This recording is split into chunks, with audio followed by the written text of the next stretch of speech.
Sole and separate property. What is it? Sole and separate property is something that you own all by yourself, even if you are a married person.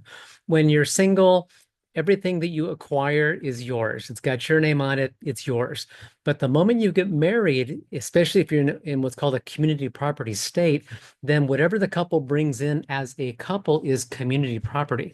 So, a couple things you want to understand about sole and separate property. You can be married and you can still have sole and separate property, which means that that whatever that is, it belongs to you and only to you. In a marriage, there is what's called community property, and that's when it gets a little bit iffy. But two things I want to talk about to help you understand why sole and separate property matters is inheritance. When you inherit something, that is sole and separate property. It is yours and yours alone. Even if you're married, even if you've been married for 30 years, that is still your property. That's how an inheritance works. And the way it stays your sole and separate property is you keep that in a separate account with only your name on it. If you put that, let's say you inherit $100,000 and then you put that into your joint checking account with your spouse.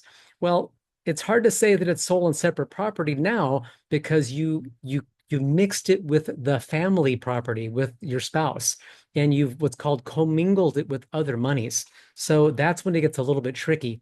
A gift is the same idea. When you get a gift, say from your parent, then that gift is also sole and separate property if the gift is given just to you. And it can continue being your sole and separate property as long as you keep that in an account with just your name on it. And I'll talk for a second now about a prenuptial agreement, because often when people get married, they think they have to have a prenup so that they can keep some property separate. And a prenup can be a very good idea, but some people, young couples, are just against a prenup altogether. They just don't want to start the marriage off on what they think of as a bad footing, so they don't want to go through the prenup. Well, if they don't want to go through the prenup, what they can still do is they can still keep their accounts separate even when they get married, so that the spouse doesn't have access to those accounts, spouse doesn't have any control over those accounts, and spouse does not own those accounts, because again, they can remain sole and separate property even after a marriage. It's important, if you have adult children getting married, that you talk with them about these key concepts: sole and separate property, inheritance, gifts, prenup agreement. And again, if they don't like the word prenup, okay, just mention it so that they understand what that is.